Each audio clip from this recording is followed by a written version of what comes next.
The bad guy steals top spot from Fantastic Beasts 3. Universal's release of DreamWorks' kid-friendly heist film The Bad Guys snuck away with the top spot finish at the weekend box office with an estimated $24 million. Not only did it edge out the two other new wide releases of the week, but it also outperformed holdovers Sonic the Hedgehog 2 and Fantastic Beasts: The Secrets of Dumbledore. With a reported $70 million price tag and over $60 million already in the bank thanks to an early overseas release, The Bad Guys appears to be in fine shape, at least as of now. It will, however, have to rely on strong holdovers and an excellent international performance to rank among DreamWorks' more successful hits. The film's solid reviews and an encouraging cinema score should go a long way in sustaining interest over the next few weeks. Directed by Pierre Perifel, The Bad Guys features a voice cast that includes Sam Rockwell, Mark Morrow, Anthony Ramos, Craig Robinson, and Awkwafina. Sonic the Hedgehog 2 is aimed at slightly older viewers as compared to The Bad Guys' target demographic, and the video game adaptation certainly didn't let new competition affect its hold on the number two spot. The film made an estimated $15.2 million in its third weekend. This takes its running domestic total to within touching distance of the first film's pre-pandemic haul of $148 million. Internationally, Sonic the Hedgehog 2 has made over $250 million, marking Paramount's fourth box office hit of the year, following Scream, Jackass Forever, and The Lost City. Finishing its second weekend with just $14 million, the third Fantastic Beasts film is in trouble. With a reported budget of $200 million and the additional pressure of reviving interest in a franchise that audiences simply no longer care for, The Secrets of Dumbledore plummeted by 67%, which is the worst weekend-to-weekend drop for the Fantastic Beasts series and the second biggest drop of the Harry Potter franchise, following Harry Potter and the Deathly Hallows Part 2's 72% fall in 2011. But that film debuted with $169 million. The Secrets of Dumbledore could only muster $43 million last weekend.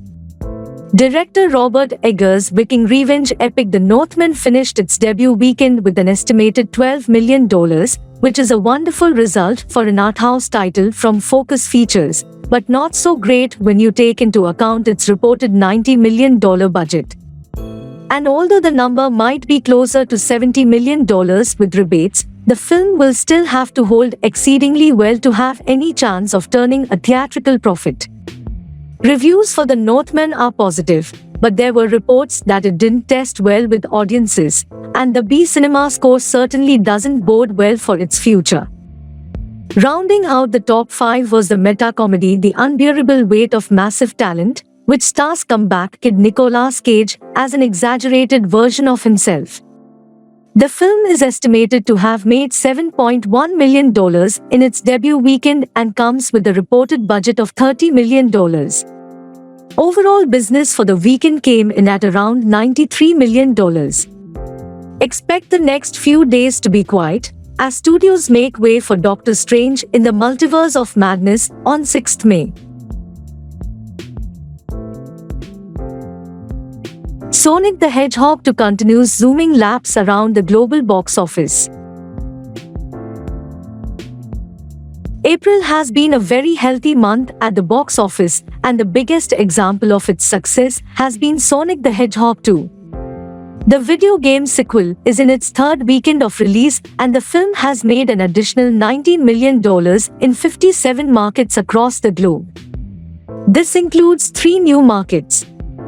The international box office total now sits at $142 million, and the global box office is getting ready to cross the $300 million mark. Sonic 2 opened this weekend in Poland, Malaysia, and India. They grossed $1.2 million at 236 locations, $475,000 at 116 locations, and $190,000 at 197 locations respectively. The film opened in all three markets at number 1 with the asterisk of India, where the film opened up number 1 for a Hollywood title. We really do not think Paramount is going to lose sleep over that. The highlights for the holdover markets include Australia grossing $2.1 million, France grossing $2.1 million, United Kingdom grossing $2.0 million, Brazil grossing $2.0 million, and Mexico grossing $1.8 million. This is impressive given that the film is in its third and fourth weekend in most of these locations. In some top markets, like the UK, Sonic 2 has even accumulated a box office total of $26.3 million thus far. Also, the holdover markets only experienced a 29% drop between weekends, which is just mind-boggling to think about.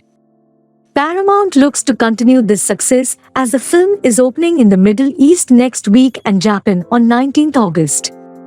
So what can be taken away from this speedy box office jam? Sonic and Paramount are running laps around most of the major studios at this point. They have been part of the ongoing effort since the pandemic to show that the theatrical model is still king. Films like Sonic 2 are continuing to prove that. This is their fourth major box office success following behind Scream, Jackass Forever, and The Lost City. All those films have tapped into a different demographic with major results, and Sonic is running out here on a mission to prove that family films belong on the big screen. Not on a streaming service that crashes faster than an out-of-shape athlete running a marathon. April has been such a positive breath of fresh air for the movie-going experience with at least one film for every cinema fan to enjoy. Sonic 2 is one of those films. It is an adventure that's great first outing, marketing campaign, and respect for the source material set this sequel up for huge success. The best part is Sonic 2 did not waste that goodwill and is arguably better than the first film. The box office more than reflects that. You can help this lovable blue blur on his mission and race over to support your local venue because Sonic 2 is in theaters now. Heropanti 2 trailer teases Tiger Shroff's ridiculous action movie. Nadiadwala Grandson Entertainment has released a relatively toned-down second trailer for the upcoming action film Heropanti 2, after a first trailer that was widely ridiculed some weeks ago. Starring Tiger Shroff in the lead role and Nawazuddin Siddiqui as the antagonist, Heropanti 2 is a standalone sequel to the 2014 original, which itself was a remake of the Telugu-language film Parugu. To further confuse matters, the title is a play on Hero, the 1983 action film which served as Shroff's father, actor Jackie Shroff's first starring role in Bollywood. While the first trailer for Heropanti 2, watch it at your own peril, infused martial arts with video game aesthetics, cringe humor, and a standard mass surveillance plot, the second trailer focuses on the action. Shroff has carved a neat little niche for himself as a pirouetting action star, and he currently leads as many as 3 separate franchises, in addition to Heropanti, which roughly translates to heroism. He also stars in the Baghi series and the upcoming Ganpat. He was also supposed to star in a remake of the Rambo series, but that project appears to have fallen by the wayside.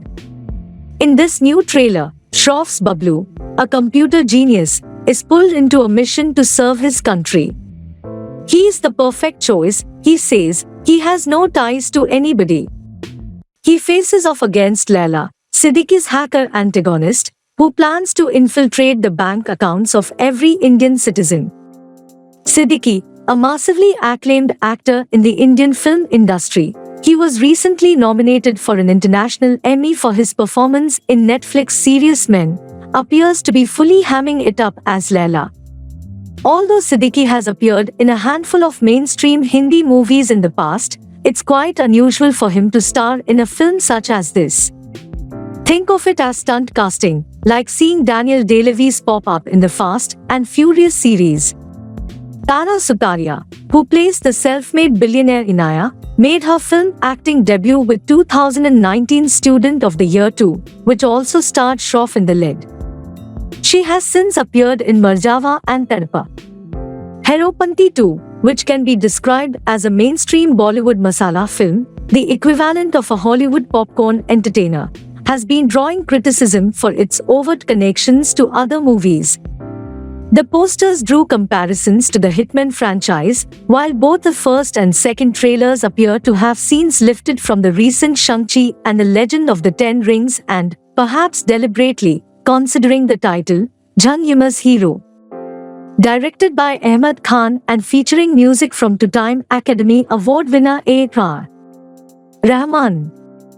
Heropanti 2 is slated for an 29th April release in theaters. New Doctor Strange in the Multiverse of Madness IMAX poster alludes to shattered realities. Marvel Studios' Doctor Strange in the Multiverse of Madness is coming to IMAX theaters starting on 6th May. To celebrate the upcoming release, a brand new poster for the film has been released. The newest poster fares on the minimalist side compared to the original one. However, both posters feature the mysterious shattered glass aesthetic with no further elaboration on what it could mean for what's to come. Another big difference between the two is that the glass is set to a blood-red solid background instead of featuring various characters within the shards. The IMAX version of the movie will give viewers a special formatted screening, showing 26% more of the on-screen image in 1:91 aspect ratio. It was filmed for IMAX by John Mathieson, who used Panavision DXL to IMAX certified cameras. Marvel films are always an exciting addition to the movie-going experience, with a lot of productions embracing it more and more. As mentioned before, the first Doctor Strange film had over an hour of footage specifically formatted for the IMAX viewing experience. Then there were other Marvel movies, such as Avengers, Infinity War and Avengers Endgame, that were the first Hollywood movies shot with only IMAX digital cameras. Upcoming Marvel superhero movie Doctor Strange in the Multiverse of Madness, the sequel to the 2016 film Doctor Strange starring Benedict Cumberbatch, takes place a few months after the events of Spider-Man: No Way Home. The film finds the hero facing off against a mystical adversary he unleashes after performing a forbidden spell and opening a portal to the multiverse. With mystical allies, old and new, he must face off against what he's unleashed. Alongside Cumberbatch, the sequel film will feature the acting talents of Elizabeth Olsen, Chiwetel Ejiofor, Michael Stuhlbarg, Benedict Wong, and Rachel McAdams.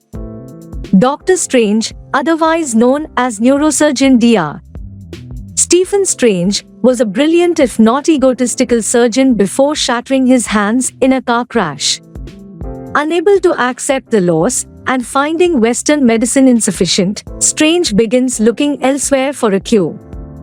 This leads him to his training by the Ancient One and learning the ways of magic of the multiverse. He gains the ability to manipulate and shape tangible energy at will, create portals and travel between dimensions, and fight villains with energy blasts, like Thanos. He is the Marvel equivalent of sorcerer meets magician. Doctor Strange has a lot to offer for Marvel fans who love trippy sci-fi with a magic twist. With a cast and crew that has proven they can take on the task of bringing these characters from page to screen, fans won't want to miss out on an incredible addition to the MCU canon.